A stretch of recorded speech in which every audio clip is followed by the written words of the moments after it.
Let's get started. Welcome to our session on biphobia on minority stress and mental health, sorry. And we will start with our first talk from Noam Mizrahi about biphobia as a distinct form of minority stress. So Noam is a bisexual researcher focusing on the history of local bi+ activism and biphobia and its adverse effect on the mental health and well-being of bi+ individuals. They are also very active in their local LGBTQ+ community and see activism and research as inherently linked to one another. So over to you, the floor is yours. Yeah, can I have the ability to share screen? Yes, if you try sharing, it should work. If it doesn't, then it's not letting you. No, it's a host disabled screen sharing. Okay, normally it would pop up and ask me if I can, let me see if I can allow it. Make co-host, let's go with that. Fingers crossed. Yeah, great, that's working. Thank you. Fantastic. Can you see my screen okay? Yes, we can see. Perfect. Great. So before I start, I am Israeli and I cannot give a talk about the Israeli bi+ community without using my voice to call for a ceasefire now, and the end of the occupation of Palestine, return of hostages. It's the eve of October 7th. Being traumatized and re-traumatized by that date throughout the last year by this country's media has been hell, and nothing like the hell other people in neighboring countries have gone through. I had to address that before beginning. That being said, let's start. So I will talk about a survey I conducted last year. Over 600 bi+ individuals in Israel responded to it. And I'll start with a usual slide I put in other academic spaces where I've spoken about this work, which just gives a little bit of an overview of when I say bi+, when I say bi, I do mean the entire spectrum of experiences and identities, including everyone who is attracted to more than one gender, which includes bi, pan, unlabeled, and many, many more identity labels. According to US surveys, and many surveys in other countries, the majority of LGBT people identify as bisexual.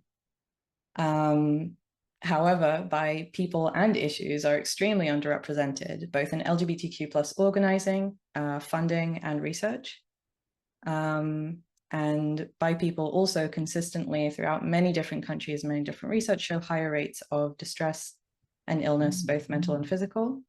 Higher than heterosexuals as well as gay and lesbian people. So the framework that this entire panel is kind of looking at things through is minority stress, and I'll give a brief overview of kind of what that is.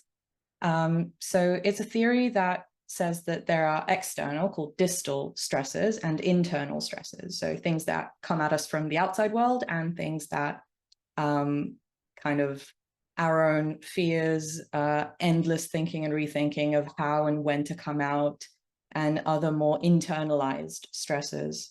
And these stresses are unique to living as a sexual minority. So for example, unlike being an ethnic minority, where even if society is racist and xenophobic, then your family home can be a haven from that because they're part of the same minority as you. LGBT people are not necessarily safe at home either. And this can lead to chronic experiences of stress, which can harm mental and physical well-being in the long term.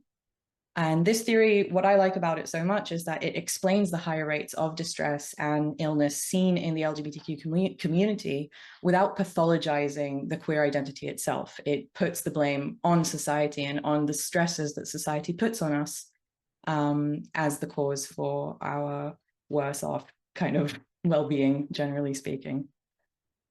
So when we do talk about minority stress, we almost always talk about homophobia.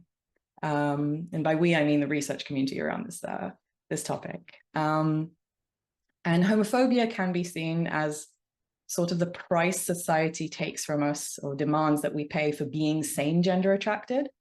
And of course, the vast majority of bi+ people experience homophobia as well. Like they also pay the price of having same gender attraction. On top of that, though, we experience biphobia, which is, it can be thought of the price society demands we pay for being attracted to more than one gender.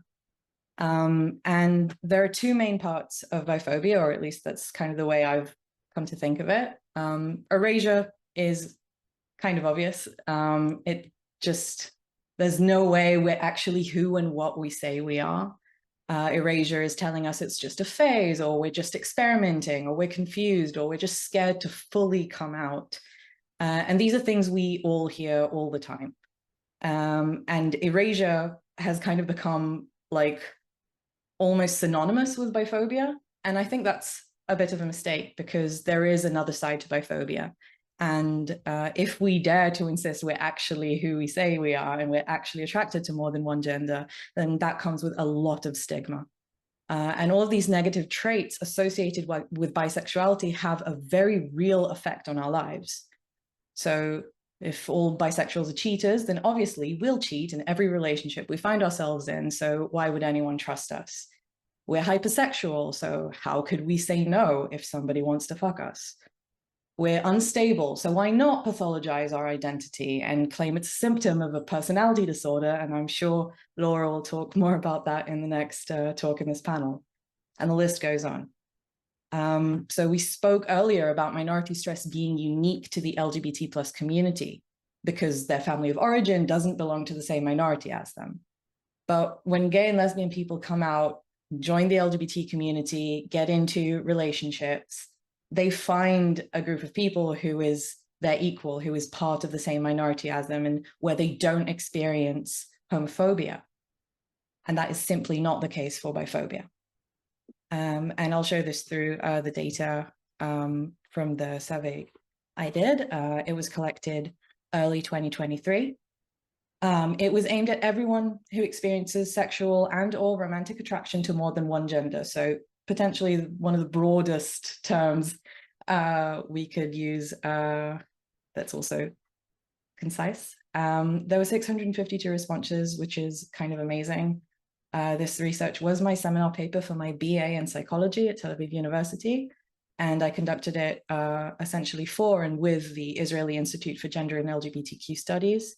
I've put the QR code if you want to read. There are research papers on how the Israel-Gaza war has affected Israeli and Palestinian LGBTQ individuals, how there's a lot of really interesting research that I've been really honored to take part in. I've worked there since 2022. And our results showed that biphobia is just a fact of life for people on the MSpec, and especially for those of us who try to come out. And I say try because often people will just forget, ignore, or deny it if we ever talk about our identity. So 96% of the people who responded experienced biphobia from at least one source in their life. 77% feel that the general population does not accept their bi+ identity. And while there are lower numbers when asked these questions about the LGBT community, still 60% experience biphobia from members of the LGBT+ community. And this is taking into account that 11% of the people surveyed have not been in an LGBTQ+ space in their lives. Out of the people surveyed, and 45% feel that the LGBT+ community does not accept their bi identity. And yeah, biphobia was more common overall for people who are active in the LGBT community compared to those less involved. And that's solely due to the higher rates of biphobia they experience coming from within the community. And essentially this means that the bi+ community does not have a safe haven. And this might explain the results we found when asked about various markers of minority stress. So 50% of the people surveyed experienced emotional distress at a level that indicates possible mental illness, especially anxiety and depression. 41% report chronic health issues, most of which are related to stress. 49% have experienced suicidal ideation, 42% have self-harmed, 20% have attempted suicide, and 6.5% more than once. These are extremely high numbers. And the ones that have an asterisk next to them are the responses of cisgender participants. So 20% of the people who answered our survey said that they were on the trans spectrum, or in Hebrew it's like trans spectrum. Anyway, these are the people who said they were not, and these are extremely high numbers. I think they should be very, very concerning. Coming on from like the activism panel that just ended, I can say that having these numbers about my local community has been a massive aid in advocating for more BI+ resources, or for more resources to be allocated towards BI+ needs.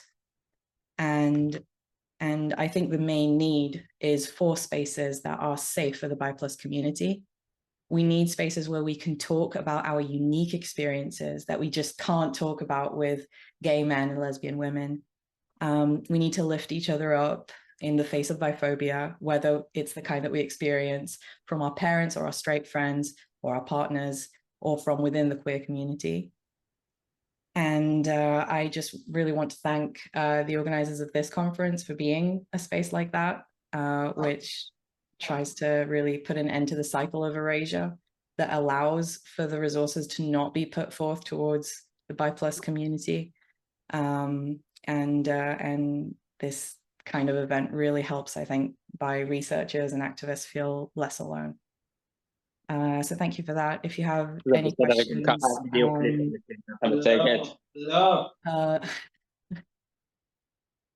sorry, that's actually the group that I finished. I was the leader of that group, and they're all watching me in the LGBT Center, so that's very sweet of them. Hello. So yeah, thank you very much. Thank you so much. That was such an important presentation to kick off this panel. Totally agree with you about how useful minority stress theory can be for explaining health disparities and disparities in mental health across the community, and pointing the finger at the minority stress and discrimination facing us, which is the cause of those health disparities. And I totally agree, spaces like this where we are BI+ people coming together to talk about this as a community are so needed. So thank you, everyone. If you have questions about this first presentation, please pop them in the chat, and hopefully we will have time at the end as well to have a group conversation. But for now, I'd like to move on to Laura Clarke's talk, Bi and Borderline, an exploration into the experiences of BI+ women and femmes with borderline personality disorder. Laura Clarke, she, they, is an educator, consultant and writer specialising in sex, relationships and LGBTQIA+ identities. They have worked with a number of UK charities, including the National LGBT Partnership, and are currently writing a book with Jessica Kingsley Publishers, which will be out in 2025. So we should all keep our eyes peeled for that. But over to you, Laura. Thank you. Let me just share my screen and make sure that you can all see that. Can everybody see my slides? Fantastic. So hi everybody, welcome. My name is Laura Clarke, she, they pronouns, and I'm going to be talking a little bit about some of my research that I've been doing this past year on bisexuality, specifically BI+ women and femme-aligned people who have a diagnosis of borderline personality disorder, and their experiences of that, where that sits within sort of wider research, and yeah, hopefully we'll sort of go into some of the findings and hopefully you find that interesting. So the study is called Bi and Borderline, an exploration into the experiences of BI+ women and femmes with borderline personality disorder. Just a couple of disclaimers. BI+, as was mentioned earlier, so this included anybody who identified with a non-monosexual label, so bi, pan, unlabeled, queer, and that was made very clear within the research. And then with regards to women and femmes, the way that we define that was that any women women, cis or trans, were able to participate. People who might not identify as women, but perhaps identify somewhere on the femme-leaning sort of end of things, so maybe non-binary people who are more femme-leaning, demi-women, demi-girls, that sort of thing. And then also we were looking at people who, at the time of receiving their borderline personality disorder diagnosis, did they believe that they could have been perceived as a woman within that healthcare setting? And the reason that we thought that was really important is because a lot of this research focuses on misogyny and the way that people are treated based on how they are perceived within healthcare settings. So we had in the research report, you'll see sort of our very long-winded explanation of who was involved, but anybody who identified with being a woman, being femme-aligned, or as potentially being perceived as being a woman within a healthcare setting when they were diagnosed were included. But it was very self-opt-in. We were, very clear about those guidelines there, so that people could only contribute if they felt that they fit that description and that they were comfortable to contribute. In terms of borderline personality disorder itself, we do recognise that some people were self-diagnosed, but because part of this research was focused on diagnostic bias, we wanted to talk to people who specifically had received a diagnosis from a medical professional of BPD, borderline personality disorder. So just a very quick introduction. So as I mentioned, my name is Laura. I do a lot of things. I wear a lot of hats, but I'm broadly a sex and gender specialist. I specialise in bisexuality, and I do lots of things. So yeah, also like it was mentioned earlier, I'm currently writing a book which has been taking up a lot of my time, which is about bisexuality for young people, sort of like an introductory guide, a handbook to navigating a bi-identity as a teenager. So very excited for that to come out next year. And then a little bit about the National LGBT Partnership. So I actually worked with the partnership for 4 years. I stopped working with them formally earlier this year, but I have continued on a freelance basis for the purposes of this report because I was really passionate about getting this research out into the world. They are a consortium of 39 LGBT charities that are based in England, and they are dedicated to reducing healthcare inequalities for LGBTQIA+ people. They do a lot of work with NHS England, and with other sort of health and wellbeing charities within the UK. So what is BPD? For those of you who might not know, I'll do a bit of a whistle-stop tour. So it is one of the most commonly diagnosed personality disorders. It first appeared in the DSM-3 in 1980. However, it did appear in earlier editions of the DSM under some different names, and then they were sort of swapped out for what we now know as borderline personality disorder. But it first appeared as BPD in the DSM-3. And it is diagnosed when an individual displays 5 or more symptoms out of a potential list of 9. And those symptoms are, there's sort of much more long-winded definitions of these symptoms, but to put it very simply, fear of abandonment, unstable self-image, unstable relationships, impulsive behaviour, that could be spending, sex, drinking, anything like that. Chronic feelings of emptiness, intense anger, extreme mood swings, paranoia and psychosis, and self-harm, suicidal thoughts. So somebody would need to have 5 or more of those 9 symptoms in order to be diagnosed. Now, obviously, there's a lot of overlap there with other mental health conditions and difficulties that somebody might have, which, potentially comes into play when we're thinking of diagnostic bias towards bi+ women. So we know that BPD is one of the most stigmatized mental health disorders. This was a big part of our desk research, was trying to look into people's experiences of having a BPD diagnosis, what that means when they're actually going into healthcare settings. And one of the research reports that we found said that 89% of psychiatric nurses agreed with the statement that patients with BPD are manipulative. That is a very common stereotype of people with BPD. So just a disclaimer, I was diagnosed with BPD at the age of 19, also bi+ woman. And yeah, just that we're manipulative, that people are, it's very much a play for attention. There's a lot of very harmful misconceptions around this diagnosis. And one of the quotes from one of these research reports was, in professional circles, borderline is often synonymous with pain in the ass. And we did see, and we have a lot of anecdotal evidence, that many therapists will actually refuse to work with patients who have BPD because it's seen as being too much work. They're seen as not really wanting to get better, as potentially being quite volatile or quite aggressive. So there is a lot of negative stigma around this condition. So the reason that we wanted to explore this in relation to bi women in more detail was because we did a report that came out earlier this year, actually. It's been in the works since 2021, behind the scenes, sort of getting it published. And this is called Hard Done By, and it was a general look at bi plus health inequalities. It didn't particularly focus on women or men, non-binary people. It was just everybody, anybody who wanted to sign up in England who identified as bi could. And it was a great success. We had a lot of data from that, and we looked at lots of different areas, including mental health being one of them. And within that section about mental health, one of the things that surprised us that came up quite a lot was borderline personality disorder and personality disorders more generally. So 12% of the participants from that report had been diagnosed with BPD, which compared to 4% of the general population. So we're already seeing sort of like a 3 times increase on that. And there were lots of, within the sort of roundtables that we had with people, there were lots of people reporting that they felt that they had been diagnosed with BPD because they were bi. And this mostly came from women, this mostly came from feminine people, or from people who might be perceived to be women within healthcare settings. So one of the quotes from that initial report was, this idea of promiscuity for me has led me to having trouble with people recognizing my mental health. It led to a misdiagnosis of BPD because I was labeled as engaging with dangerous sexual activity.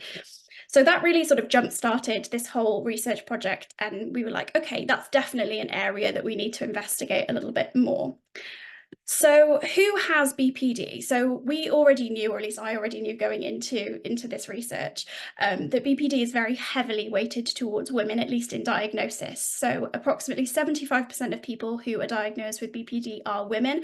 Unfortunately, the data there is very binary. It's just sort of men and women, but that's what we had to go off. So approximately 75% of people who are diagnosed with BPD are women. We also know that LGBT people are almost twice as likely to be diagnosed with BPD, and there's some research out there about sexuality and, straight versus not straight in terms of who is diagnosed with BPD. There's a little bit less research, but there is still some around bisexuality specifically. One report found that adolescents with borderline are over 5 times as likely to identify as bisexual than with lesbian or gay.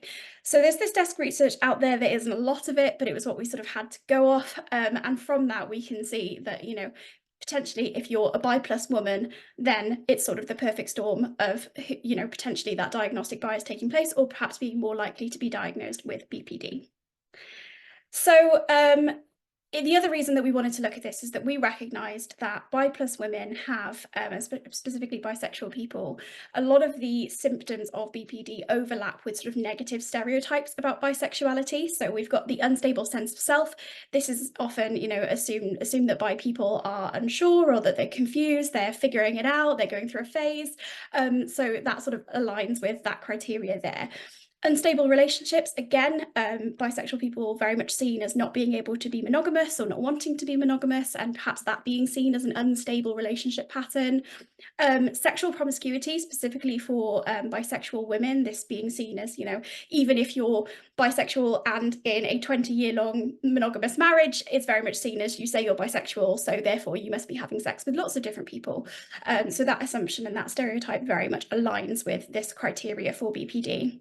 Again, as I said earlier, people with BPD often seen as being attention seeking, and I think the same is often said for bisexual people. Again, more specifically bisexual women, that idea of sort of like needing to get attention from men by exhibiting same-sex attraction, and then also immaturity. So people with BPD are very much seen as being immature, and I think the same can also be said for people who are bisexual. It's very much that kind of like, oh, you'll figure it out, you haven't evolved yet to your true sexuality. So we can see that there's so much overlap there, which means that there's a higher likelihood of women, of bisexual women and femmes being diagnosed with BPD. So this is what we found. So in terms of quality of care, because we know that the stigma is very real, and we know that people have a lot of difficulty in accessing mental health services with a BPD diagnosis, we found that 66% of our participants said that their BPD diagnosis had negatively affected their access to mental health support. So obviously, if you're receiving a diagnosis, that should very much be a tool to help you get better support and better care. That wasn't the case for 2/3 of our participants. It actually got worse once they received their BPD diagnosis. And only 15% said that they believed that their diagnosis had actually sort of opened doors for them and made their quality of care better or their access to care better. And the rest of the people there said that it had either stayed the same or that they weren't quite sure. So from what we can see here, getting that diagnosis of BPD is very much closing doors rather than opening them. Only 3.7% of the respondents said that they had never been discriminated against for their sexuality, gender, or diagnosis. So within the initial survey that we did, we asked people if they'd been sort of at the end of discrimination for, due to misogyny, due to biphobia, or due to BPD stigma, and only 3.7% said that none of those applied. So what that means, very unfortunately, is if you are a bi plus woman or femme person with BPD, you have a 96.3% likelihood of experiencing discrimination when seeking support for your mental health, which is obviously a really alarmingly high number, and we were expecting a high number, but certainly not that high. So that was a sort of a surprise and sort of not of a surprise, but yeah, obviously really, really unacceptable. In terms of misdiagnosis, so a lot of the people within the report, within the survey that we did, very much felt that they had been misdiagnosed with BPD, and that was potentially because they were bi. So only 11% of our participants rated their diagnosis as very accurate. So we did a scale of 1 to 5, with 1 being very inaccurate, 5 being very accurate, and only 11% selected 5 very accurate. 57% of participants believed that they had been misdiagnosed with borderline personality disorder and also felt that another diagnosis was more accurate or appropriate. So this isn't just a case of being misdiagnosed, but actually, if there's another condition there that you're potentially being not diagnosed with, that means you're not getting access to care for that specific condition as well. So we were looking at what these other diagnoses might be, or what the people that we surveyed might perceive these diagnoses to be, and a large amount thought that this would be a sort of a PTSD diagnosis. So 32.7% believed that they should actually be diagnosed with complex post-traumatic stress disorder, and 26.5% believe that this should be post-traumatic stress disorder. There were also quite high numbers for sort of autism, ADHD, other neurodiversities, but what we really found was that people felt that they had been misdiagnosed with this personality disorder label when actually they could link all of their symptoms to trauma within their past that were perhaps being overlooked, possibly because women are misbelieved within healthcare, possibly because they had that bisexual label on them, and that was doing a lot of the work in diagnosing BPD. But we know that, from the first session here, that people who have people who are bi plus are perhaps more likely to undergo different types of trauma, and that might be leading to higher rates of trauma that are then being mislabeled as borderline. So in terms of a second opinion, quite a few people had sought a second opinion. So over 2/3 of the people that we spoke to had sought a second opinion for their diagnosis. And then of those who had actually sought a second opinion, 41.7% were told that their initial diagnosis of BPD was incorrect. A lot of people also weren't, and part of that is that what we found is that when people fight back against their BPD diagnosis, they're seen as being difficult, and that in itself is a symptom of BPD, that you're sort of challenging and trying to be disruptive. So for a lot of people, people will stick to their guns and say, well, this is very typical of a BPD diagnosis that you're challenging it. But we did also find that really, really, really high numbers had that second opinion and been told, no, this was wrong, you've been given the wrong information. Just going to check time. Okay. Of those who were successful in getting the diagnosis of BPD removed, 57% then had a different diagnosis in place, and half were either diagnosed with CPTSD or with PTSD. So, very much the suspicions of the people that we surveyed were probably correct for the most part.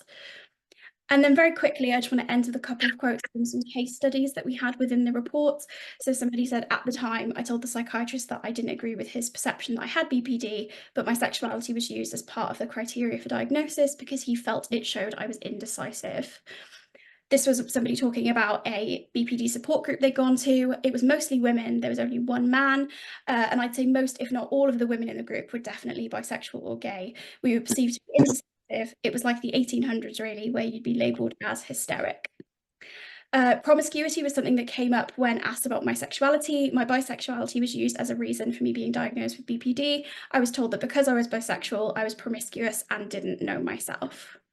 And then I think this is the last one. I've been told in the past that because I'm a woman with BPD, I am hysterical. And if you're bisexual or queer or a lesbian or anything under the LGBTQIA+, it is seen as not the norm. And when we see women who don't act within society's ideals, we label them with something. So this report is in the very, very final stages. It isn't actually out yet, but we're really hoping for it to be published in November, but possibly December.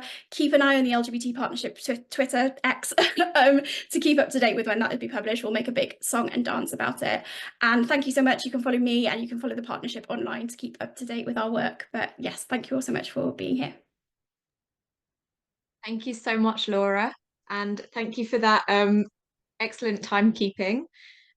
Questions for Laura can be put in the chat. I'm sure she would be happy to answer them there. And we will move swiftly on. I'm very aware of the time to make sure that we have a little bit of time at the end to have a discussion. So our next talk is Bisexuals in Psychotherapy, the Bi Cure, Experiences of Discrimination and Pathologization. So I would like to invite Felipe and Louis, I'm not sure how to pronounce your name, sorry, to the floor.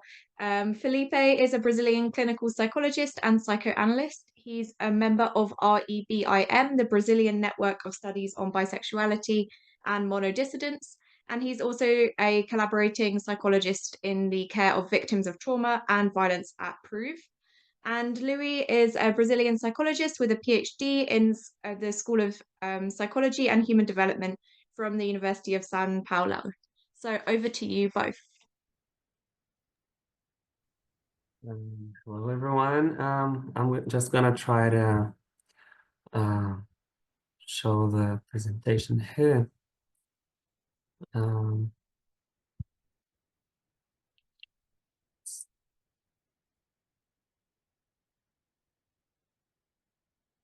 you all see it? Great. Hello, my name is Felipe. I'm a Brazilian psychologist, and I'm here to share with you my research, which is called Bisexuals in Psychotherapy, the Bi Cure, Experiences of Discrimination and Pathologization, which I did in my psychology degree with the help of my professor, Luis Lima. Let's start by saying that health is not just the absence of disease. It also includes physical, mental, and social well-being. But when it comes to bisexual people, we know that comes some vulnerability because of the biphobia that we face. We know that sexual orientation is a factor of social inequality here in Brazil. We see higher suicide rates in the LGBT communities and a higher tendency to suicidal ideation and attempts in bisexual adolescents here in Brazil when compared to straight or homosexuals. In other countries, there are some researchers that says that there is a worse mental and physical health among bisexual and lesbian women. And the bisexual community, when compared to lesbian and gay people, they have a poorer sense of connection with the community, a worse feeling of belonging to the community, which brings some a feeling of loneliness and some distress. So that makes us wonder, what mental health care do bisexual people receive? That was the main question from my research. It's published in Portuguese, but I think the abstract is in English if you look it up. And the main goal of this research was to investigate how did bisexual people perceive their own psychotherapy processes, how they perceived the professionals, the psychotherapists, and how the professionals handled the subject of bisexuality. This was a field descriptive and qualitative research, which was approved by the ethics committee. Some participants I found in a virtual community, and some of them were invited by bisexual people that I knew, but the participants itself I didn't know prior to the study. I conducted from 1 to 2 semi-structured interviews of about an hour and a half each, and I partially transcribed the audios. The data was analyzed within a discourse analysis, articulating psychoanalysis, understanding the unconscious aspects of the discourse, with also articulating with historical materialism, considering the social reality in transformation, in movement, and its contradictions. So the participants in my research were 6 adult and cisgender bisexuals. 4 of them were women, 2 of them were men. It's important to say that the men were harder to find, which may be related to bi erasure in men specifically. And their ages were from 20 to 41 years old. 4 of them were white, 1 of them were black, and 1 of them was a yellow person. All of them had at least an incomplete higher education. About the sexual orientations of the participants of the study, they all gave different explanations about their sexual orientations. Some of them said they were attracted to both sexes or to men and women, and some others said they were attracted regardless of gender or to all genders. Some of them said that it's not just about sex, it's about the person. So the definition of bisexuality that we take here is the attraction to more than one gender. And 3 of the participants identified only as bisexual, and the other 3 identified both as pansexual and bisexual. We understand that they both are complementary, so they were all accepted in the study. The participants went from 2 to 5 psychotherapies each, which is a considerable number that shows how much they looked for be taken care of, how much they needed to be listened. The psychotherapists went from 2 months to a year and a half each, and there were different approaches to psychotherapy, coming to behavioral, to psychoanalysis, and others. Unfortunately, we found that when handling the theme of bisexuality, the therapist showed a prevalence of biphobia. So the participants faced microaggressions and discrimination. For example, some participants said that the therapist taken bisexuality as an immaturity, as a phase. A psychotherapist said, "You only think that way because of your age. You're still too young to know what you like." Some therapists also treated the subject as irrelevant, avoidable. The participant said, the therapist went over the subject as if it was not important to talk about it, which made it harder for them to talk about it. Some therapists also treated bisexuality as an indecision. So the therapist said, "So have you decided? You live this indecision?" And the patient felt coerced to choose a side in psychotherapy. They were really scared to talk about who they were with. The participants also perceived prejudice on their therapist, and as they felt that bisexuality was something seen as reprehensible by their therapists, they felt that they should hide it from them. In this space, that they should be taken care of and that they should feel comfortable to sharing their identity, they felt that they should hide it. So a participant said, "I feel like we will not be able to access bisexuality in therapy. Let's take care of other things." And others said, "I didn't accept myself and was very afraid of being judged by the psychologist, so they didn't open up about it." A psychotherapist also saw bisexuality as harmful and warned participant, "Don't you want to get married? So stay with your boyfriend instead of being with other girls." We know that it is a microaggression when a therapist say this kind of stuff. Unfortunately, one of the participants also went through a conversion therapy. The bisexuality was seen as a sin to be repressed and healed. the participant told me that the therapist told him how he should change his ways. He said, it was harmful because she limited my identity in that belief, so I had to enter the box. She cut part of my identity. She said, you like men and women, don't you? So when you feel it, you need to deny it, reject it. You will say, I reject this feeling, I'm not like that, I'm a child of God. And he felt afraid, ashamed, and dirty, which is unacceptable. Here we understand this kind of microaggressions and types of discrimination towards bisexual people in psychotherapy, a kind of bi cure. I don't know if everywhere else, but in Brazil there's a term that gay cure, and I felt that those experiences were not exactly a gay cure because there are specific types of violence that bisexual people go through.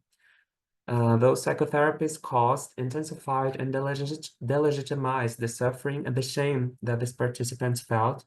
None of them stopped being bisexual, but those psychotherapists made it hard to understand and to accept their sexuality. We also found out lots of different symptoms and diagnoses, such as borderline disorder and bipolar affective disorder. And we found that there was a pathologization of social and family suffering, because the professionals failed to recognize that the biphobia went through the therapy itself, which is already unacceptable, but in the family of the participants, at their school, at their social life, at their work, and at religion.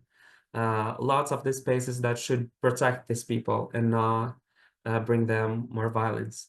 And they not only suffered biphobia, but violence because of their gender, men and women, because of the fact they did not showcase traditional masculinity or femininity, but also race between the Black and yellow participants, and age and class.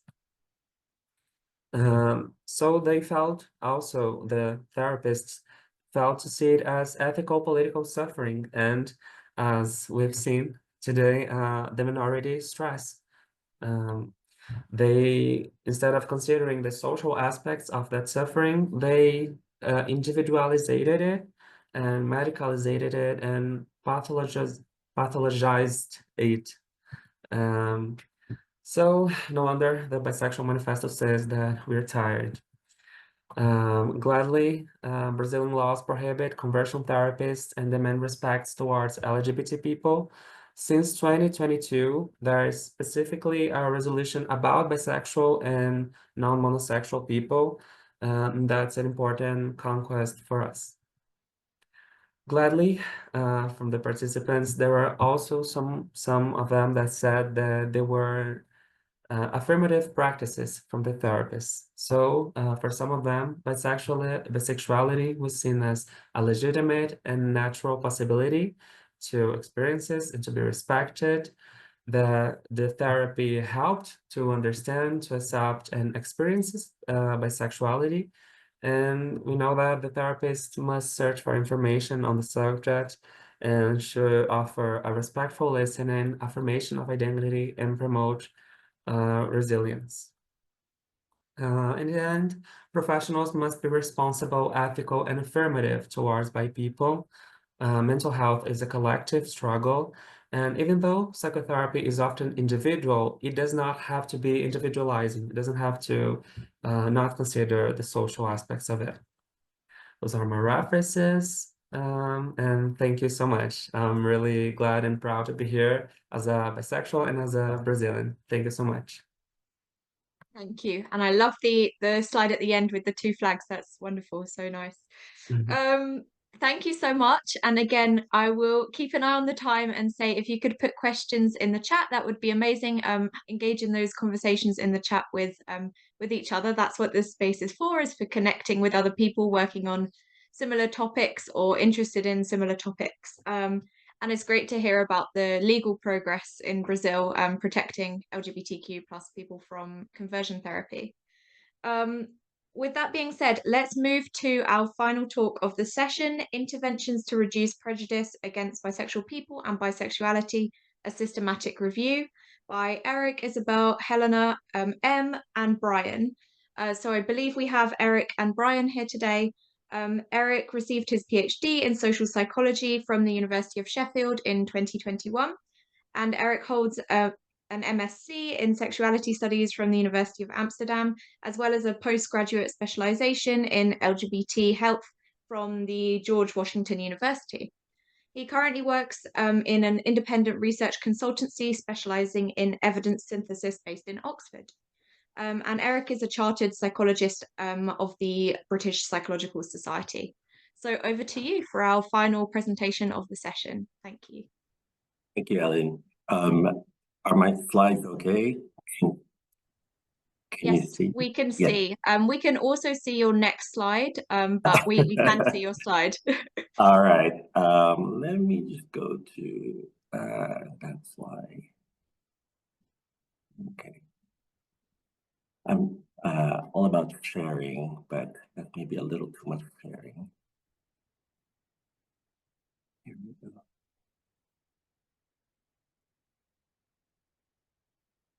How's that? Great, Perfect. We can see. Thank you. Thank you for staying all the way to the end. And thank you to the other presenters for some really interesting conversations about what is essentially prejudice against bisexual people and bisexuality.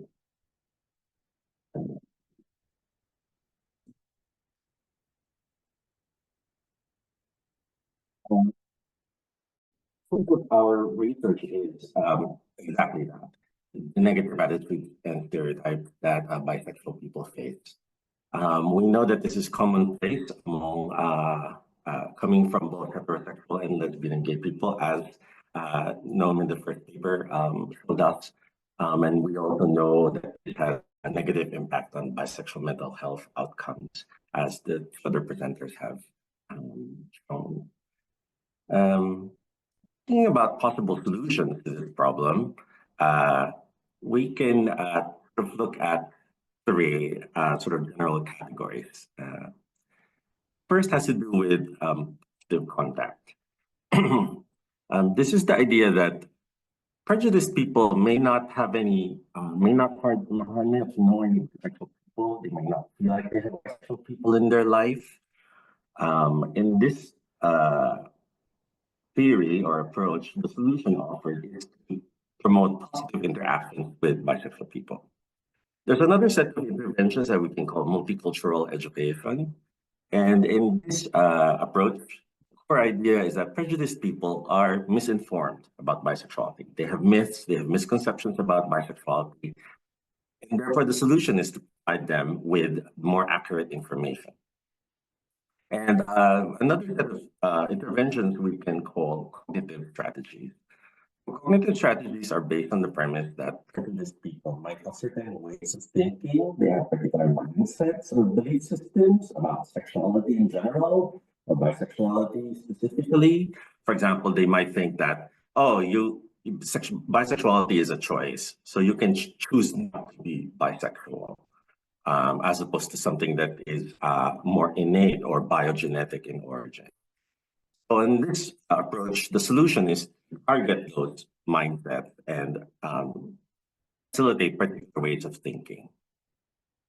So I'm going to pause a little bit and ask you to mentally think.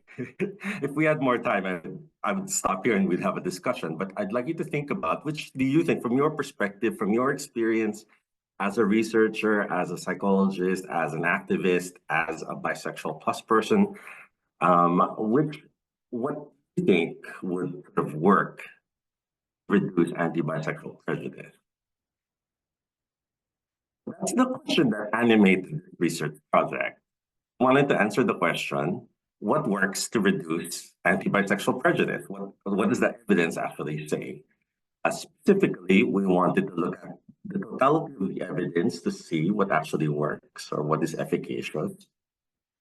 We wanted to explore moderators, that is to say, when might certain interventions be more effective than others or less effective? And then we wanted to also have a general comment about the evidence base. So in the interest of time, I'm going to focus on the first aim, which is we wanted to combine the evidence. And then the second aim, one specific moderator, we wanted to compare different findings to each other. So the method that we used is a systematic review and the meta-analysis. So you can think of this as a study of studies, whereas the other presenters in this session focused on the lived experiences of people. So in this project, we looked at studies as sort of the unit of analysis. So we wanted to look at what is already out there. What have other people done? We identified those studies using a number of different strategies, including database searches, looking at forward and backward citations, and then making a public call for papers. For a study to be included in our review, they had to focus on non-bisexual participants. So we're interested in prejudice about bisexual people held by non-bisexual people. And we wanted to look at studies that looked at any kind of intervention to try to reduce that prejudice. So we were looking for particularly quantitative studies, randomized trials, or pre-test, post-test designs that will allow some kind of estimation of the actual effect. The study could be published or unpublished from any year or from any language. So we screened about 9,700 papers, abstract, okay, and we assessed 41 papers. This led to the inclusion of, or an identification of 23 unique studies, which were reported in 21 papers. And I'm just going to briefly talk about what those papers said.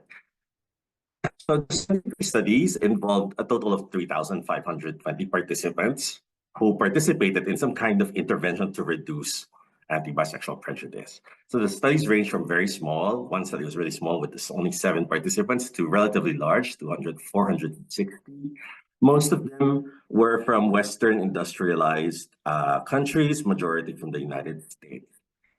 10 of the papers were published and 13 were unpublished papers, so including PhD theses, master's thesis, etc. We identified 8 randomized controlled trials, so that means that participants were randomly assigned to either receive an intervention or to receive some other thing, which is not the intervention. We also identified 5 trials where everybody received the intervention, but they were measured before and then after. In terms of specificity, 9 of the studies specifically tried to reduce anti-bisexual prejudice, and then the rest focus on generally prejudice against LGBT people, but they included a measure of anti-bisexual prejudice. Right, and the result. So just to kind of give you an idea of what interventions are, we identified 7 studies that use positive contact. For example, in 2022, participants interacted with a bisexual woman in a 15-minute chat, and they also did a test together. Afterwards, they were measured on prejudice. We identified 6 studies using multicultural education. So for example, Strong 2015 attended a 45-minute lecture on bisexual, trans, lesbian, and gay definitions, health disparities, etc. And then they were measured on prejudice. Cognitive strategies featured in 8 studies. For example, Fry 2020, where participants read an article that reinforced the idea that sexual orientation is purely innate and biological, genetic in origin. And interestingly, we found 7 studies that use a combination. So in DESL 2010, participants had to attend a series of 3 3-hour dialogue sessions with bisexual and lesbian community members, and they had to read articles on BLG issues, and they had to watch a related film. How well did the interventions work? So this plot on the right shows you the effect sizes of each individual study. And generally, the key takeaway here is that efforts to reduce prejudice, unfortunately, had very limited success. Most of the studies found little or no substantial effect. In fact, there were a couple of studies where people got worse. Their biphobia actually increased because of the intervention, but because of the confidence intervals crossed 0, so that effect is also really, really small. the mean effect size was a Collins D of 0.05. Now it's really hard to make sense of what that means. So I'm going to go to my next slide where I'm going to try to explain that. So I'd like you to think of a thermometer. So I'm going to call it a feelings thermometer. And in this feelings thermometer, participants rate how warmly they feel towards a group of people, for example, bisexual people. And in this thermometer, participants assign, let's say, an average 45 bisexual people. So that means they have mildly negative feelings towards bisexual people. A mean effect size of 0.05 here means this. Have an intervention effect that would move the needle, the thermometer rating, by approximately 1.25 points to a rating of 46.25. So the idea there, is it worth running an intervention that will improve attitude by very, very little or really no substantial effect? So that's something to think about. The other key finding that I want to share this afternoon is the types of intervention I think might be interesting. So we grouped the different studies. So it might be that maybe some studies are doing better than others, depending on the approach. We found that cognitive strategies had very little effect. So it moved the rating from 45 to 45.8. Positive contact, also a very small effect. And multicultural education, still a relatively small effect from 45 to 48.5. What we did find was interventions that combined multicultural education and contact the relatively greatest effect of different approaches. So my feelings thermometer, the average effect of in those studies were moving the needle from 45 in the thermometer to 52.3. Just to summarize this systematic review, various strategies have been attempted to try to reduce anti-bisexual prejudice, the problem that we've been talking about in this session. And that can include things like contact, multicultural education, cognitive strategies, or a mix of them. Our review showed that if you look at the best available evidence, unfortunately, the evidence shows that interventions that people have tried have had very limited success with little to no impact on reducing prejudice. We have some subgroup analysis that shows that it's the combination of multicultural education and contact that might be the most promising, but we really need more work and stronger interventions and maybe putting our heads together and thinking about it as a community of activists and scholars. See what might, where we can move it forward. Thank you very much. Thank you, Eric. That was a really, really clear presentation. And I completely agree. We need to put our heads together and think about how we can reduce anti-bisexual prejudice and do everything we can to do so, especially given the negative health effects of experiencing prejudice, as we have spoken about within this session.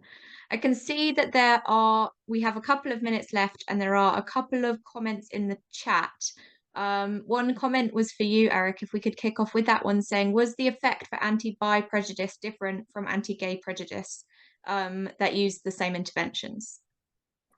So in this particular review, we did not look at interventions to reduce anti-gay or anti-lesbian prejudice. So we're only bisexually focused. So I'm not able to give you a direct effect comparison. There are some other systematic reviews that focus specifically on homophobia, and I should say that their effect sizes are generally larger than ours. And also asking whether you can share the name of the paper or report so that people can read it if it's published yet. That's a good reminder to me to finish the paper. My co-author Brian is here somewhere in the room. So Brian, this is my public commitment to you and everyone in this room that we're gonna write this up, and then as soon as if and once it comes out, we would be very happy to share the full paper with everyone. Amazing. Let us know when that is the case and we can share it on our social media. I mean, that goes for everyone. Just drop us an email with any exciting publications or reports or news, and we can share that and keep this community going and keep in touch with each other about everyone's work.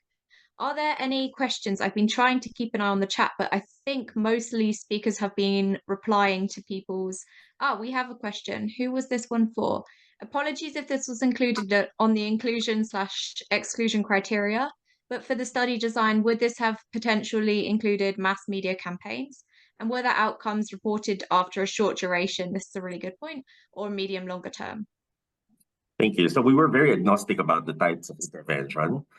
We did not identify any general sort of mass media campaign that tried to evaluate it in some kind of trial or pre-process design. So that is a limitation of what is out there, of the evidence that is out there. If you know of such a study, please let me know, and we would love to be able to synthesize that and look at the studies. The duration tended to be short term. So in most of the studies, prejudice was measured immediately after. We do have a couple of studies that looked at the delayed post-sense, so they were measured a week later, but actually the duration of the effects weren't particularly interesting. There were enough studies that look at long-term effects. Thank you. I hope that answered the question, and I've noticed the time, so I guess I will wrap things up here, even though I would love to keep going with this panel and have more of a conversation. But let's keep in touch and come along to some of our monthly researcher meetings, and we can carry on this conversation. I think we have quite a lot of people in psychology and minority stress and mental health, and that's also my area of research, so it would be great to have another session where we can talk about this a little bit more.